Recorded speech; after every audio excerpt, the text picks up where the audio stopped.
remove the wheel, use a 19mm socket, take the lug nuts off.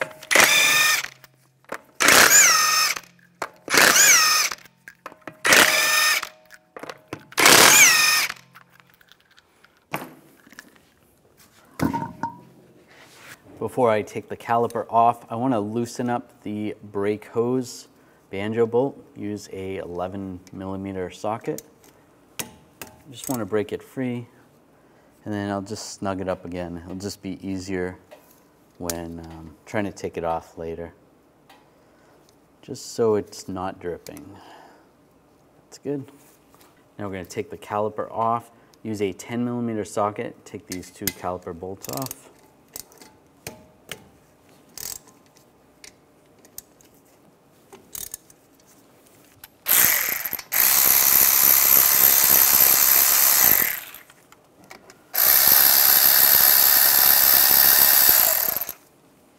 Grab the caliper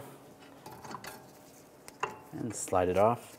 Use a brake caliper hanger, and I'm just going to hang it from the coil spring out of the way. Now take the brake pads off. Using an 18mm socket, take the two caliper bracket bolts out.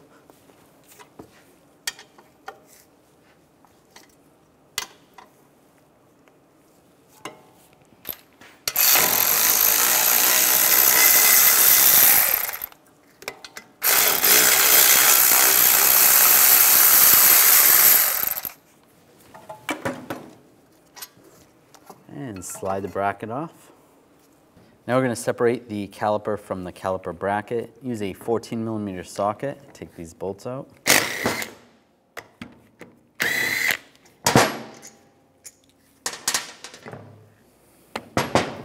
On the bracket, just take a thin coat of brake caliper grease and just put it where the pad slides are going to be.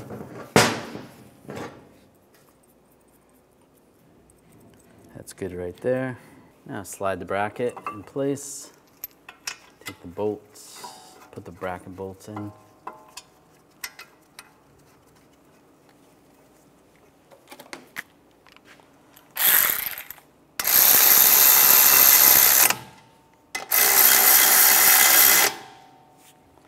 Torque these bolts to 74 foot-pounds.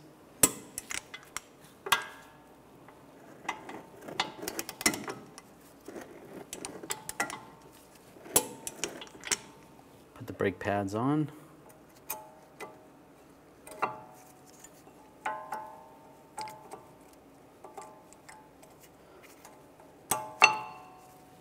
Put the caliper on. Take the caliper bolts, get those started.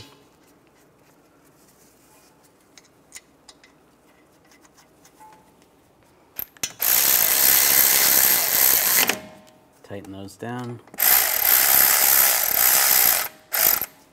If the pin starts spinning, you want to use an 18mm wrench. Then you can prevent it from spinning, just like that. Now we're going to torque the bolts to 21 foot-pounds.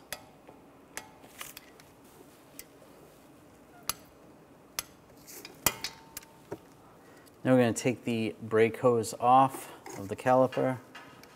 Just use the 11mm socket. You might want a drain bucket underneath because you're going to lose some brake fluid.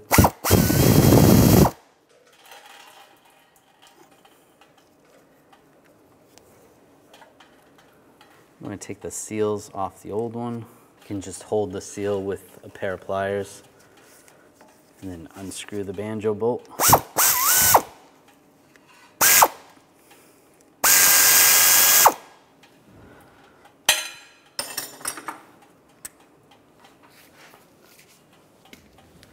And slide that off, take the seals off. Put a new seal on one side, go through the hose, put the other seal on the other side. Take the plug out of the caliper.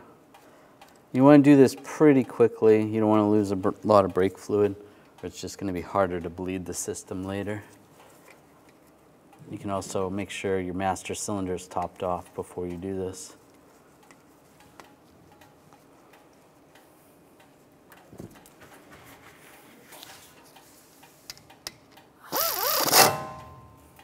And now torque that to 30 foot-pounds.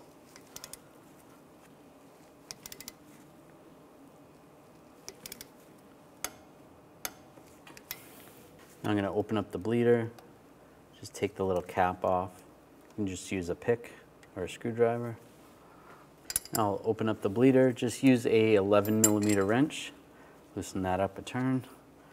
And we're just going to let that gravity bleed. Again, double check the brake fluid level.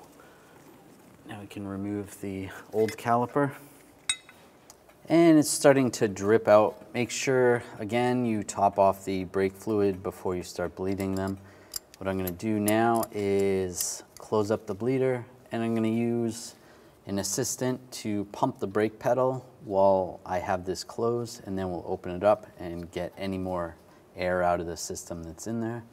You can see the calipers moving. You can pump it a little more. All right, hold it there. About 5 times pumping it. Then I'm going to open it, and it's going to go to the floor. All right, closed. Go ahead, pump it again until we got some of the air out. And hold it. And I'm going to open it. And that looked pretty good. All right, pump it again. And hold it. And that was clean, no more air. So I'll close that up. Put the cap on. You can just take some brake parts cleaner and just spray down any areas where there was some brake fluid. After you're done, you want to road test the vehicle and double check for leaks and adjust accordingly. Now put the wheel on, line it up, get the lug nuts started.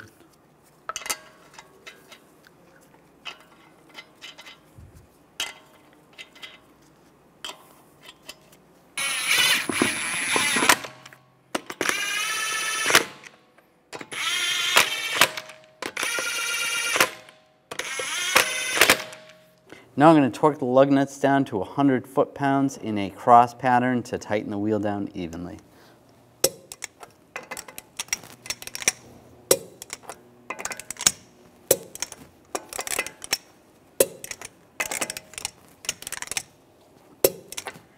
And just go around again, double check.